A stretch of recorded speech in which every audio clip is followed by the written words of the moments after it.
Welcome, ladies and gentlemen, to an all-new reaction and review.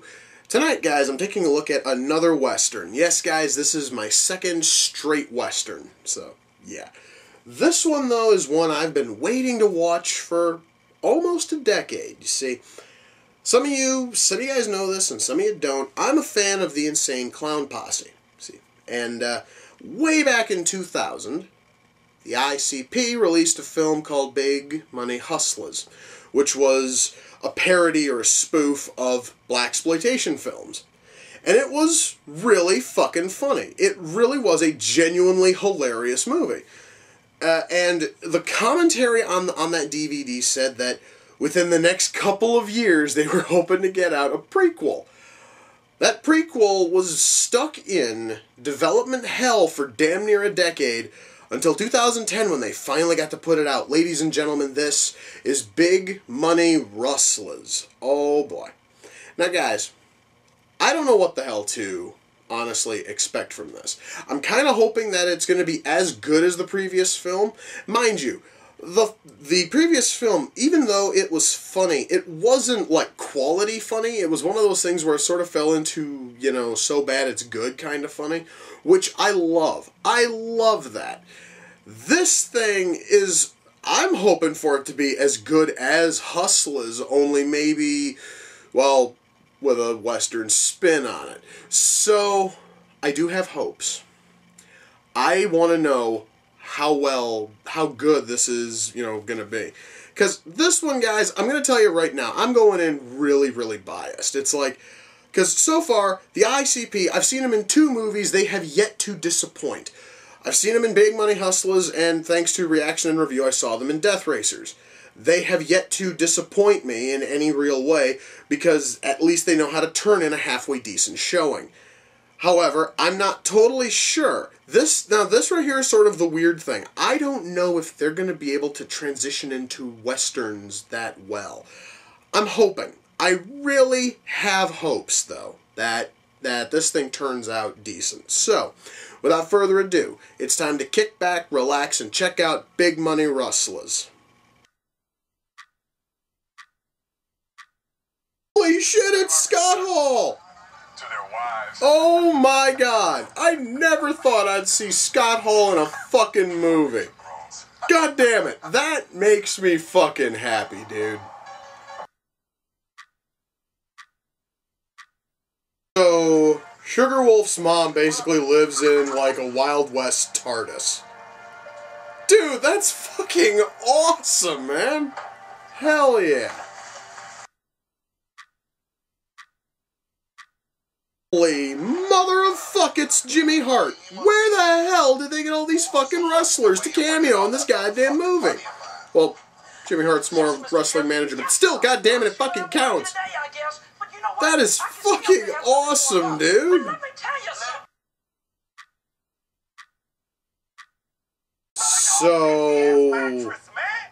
So Chips is gonna go from sending the Ghost, a dude who apparently was bulletproof and could shoot lasers from his eyes. Next thing he's gonna send is some dude called the Foot. I'm sorry, but that just sounds like a bit of a downgrade to me. Just saying, I just wanted to share that. It almost sounds like you would start with the Foot and then work up to the Ghost. I guess that's just my thought on it. So the Foot's whole deal is that he has a giant foot that stinks so bad that nobody can get it, that no one can actually aim and shoot him. Yeah, I totally would have sent the Foot first and then sent the Ghost later. At least the Ghost looked to pose some kind of threat. Alright guys, I would like to say that there is something just extra funny about Shaggy fucking Two-Dope beating up on what is so obviously a dummy. And this shit has been going on now for probably about the last, like, 90 seconds. It's really kind of funny. I am loving this. Be the Bullet? What the fuck is this?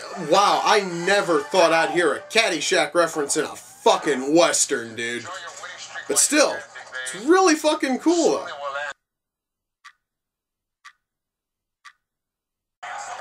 Well, folks, that was Big Money Rustlers. I would like to say that I kind of sort of like how the ending here is almost identical to the ending of the previous film in the series, which is definitely cool.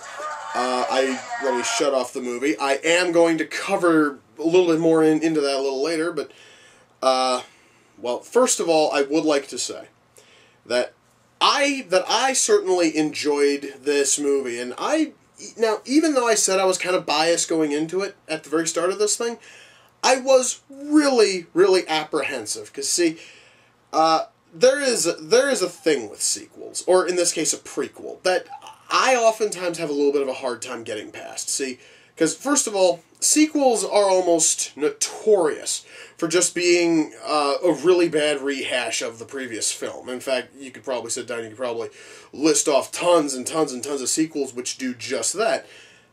This one almost does. However, with the shift in genre from blaxploitation to Western, they were able to change enough where really the only thing which kind of stays identical is the framework. Well, the framework, the ending, and a little bit of the casting, as well as the twist towards, you know, the end. All of that is all identical, but everything else within that is changed so much that it really does feel like its own film, and it is probably better off for it. Writing. First of all, I do have to say that I am a fan of this sort of comedy, alright? This right here is not, you know, overly stupid, but it also isn't, you know, overly cerebral. It is very, very, like, well, I really can't even say it's fucking, like, middle of the fucking road kind of comedy, because it does skew very, very crass at times. But it still is, you know, interesting comedy, and of course it certainly fucking makes, you know, me laugh. The fact that our hero rarely ever fires his gun. Instead, he slaps everything in sight. I found that to be kind of funny, especially the scene when he slaps a fucking horse. I thought that right there was fucking funny as shit. So, you know, writing here is not your normal sort of thing. I mean, because a lot of people are probably going to look at this, and most people are probably going to just, you know, write it off simply because of the 2 stars. Because most people look at anything which is produced by or featuring the Insane Clown Posse, and they're almost always willing to just, you know, write it off as complete and total shit. I'm going to tell you guys right now, you don't want to do that when it comes to their 2 movies, alright? Because both this one and the film which came before it are both absolutely amazing. And the writing is really funny. I mean, now mind you, I'm not sure about this one, but I know that in the first one, almost all of the dialogue was completely fucking improv. Minus, well, Sugar Bear's dialogue because it had to fucking rhyme. This thing, I don't know if everybody's dialogue is fucking improv. I don't know if everything was actually in the script. I don't know, but I'm going to tell you that what is here in terms of dialogue is really good. What's here in terms of acting is, well, it isn't, you know, great, but then again, you really don't want, you know, like, great acting for a movie like this. You want something that's kind of sort of, you know, laid back and chill, and that is what you get here, is you basically have a bunch of actors. All of them just seem to be having an absolute blast working on it. Nobody here is honestly taking the script seriously, and it works, alright? It seriously works because it helps set the tone for the film. Alright? This thing here was going for a goofy comedy, and everybody wanted to play it up as a goofy comedy, and goddamn it works. Alright? And well, that also is helped out with the fact that we have people such as, you know, Jason Mewes, and people such as Ron, and people like Ron Jeremy coming in, and they are turning in performances which they usually turn in whenever they, you know, work on projects, which is really solid stuff. And then we have all the people from Psychopathic Records, people such as, you know, the ICP, Twisted, Blaze, Boondocks, all these people are there, and all of them in their own ways, are turning in awesome performances. It's really some good stuff. I'm trying to think if there was any, like, bad acting in the film. Well, the acting, again, it wasn't fucking great, especially since most of the people are, you know, rappers are just, you know, rappers. Rappers aren't normally known as actors, minus very few. So when they're able to turn in something which is at least halfway decent, you really have to just look at it and go, yeah, we have some good acting here. Effects. Effects are kind of a mixed bag. Excuse me. See, because we have certain effects look really good. A lot of them look really, like, stylized. It looks kind of sort of like the stuff you'd see in a music video, which is cool. Then we have things such as when Sugar Wolf gets a hole shot through his hand, and the whole hand is sitting there, and it's, you know, like, flopping around, and it looks all, like, fucking, like, rubbery and fake. Looks really funny, though. I mean, it definitely works. Then we have the scenes, there are at least two, where characters are manhandling dummies. Very obvious, stiff fucking dummies, and it works. It makes you, it fucking makes you laugh, especially the scene where it is Sugar Wolf beating on a fucking midget, and instead of seeing him actually beating on this midget, it's just him just taking this dummy and just swinging it around and slamming it around everywhere. And the fact that they have also added in dialogue, it makes it really does make it funny. So this right here is one of those instances where all of the shitty effects are fucking played up for laughs, and everything else which is here in terms of things such as, like, squibs and everything else, it's all really solid stuff. So honestly, effects in this movie are great. I mean, because they all serve their purpose, okay?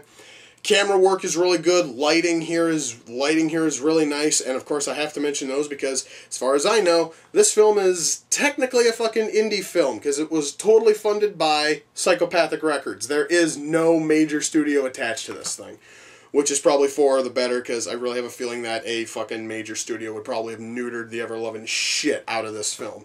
Probably by forcing in some really stupid fucking casting, like casting choices, a bunch of other crap. But that is just me going off on a fucking tangent about Hollywood and their various forms of, you know, idiocy. Anyway, the soundtrack here is really good. Now, I have mentioned that this is a prequel. The previous film, which was Big Money Hustlas, was a spoof on blaxploitation films. The soundtrack mimicked that. This one, Big fucking Money Rustlas, is a spoof on westerns, so the entire soundtrack has this nice fucking, like, western-like spin on it, which definitely works. There is not a single poorly placed musical, like, cue here, but seeing as how I'm talking about music, I also have to talk about sound. There is one problem I found with this movie, and that is anytime that there is gunfire, for about the next 15 seconds afterwards, the dialogue is just stupidly quiet. Where almost any time that somebody is shot, for about the next 15 seconds or so, it sounds as if everybody's whispering, and it really kind of fucks with the audio a little bit. So that is something which they probably could have maybe fixed in post, maybe tried to balance out the audio a little bit better. But still, that honestly is not a huge issue. Everything here is still fucking good, and you can still hear everything. It's just that it's not normal to hear everything, like, crystal clear, and then suddenly gunshot, and now the audio is, like, really quiet for a short period of time. However, if you can look past that one problem, this movie is really solid. Okay, I mean, this movie has everything you could possibly look for in a western comedy.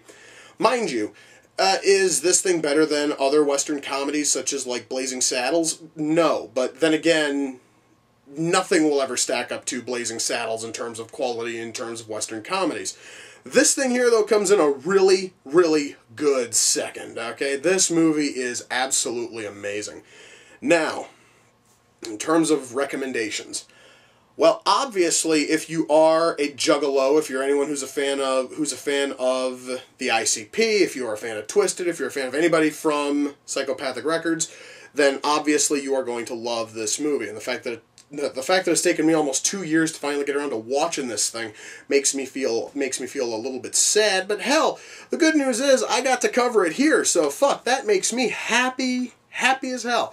So obviously this thing already has a built-in fucking niche market.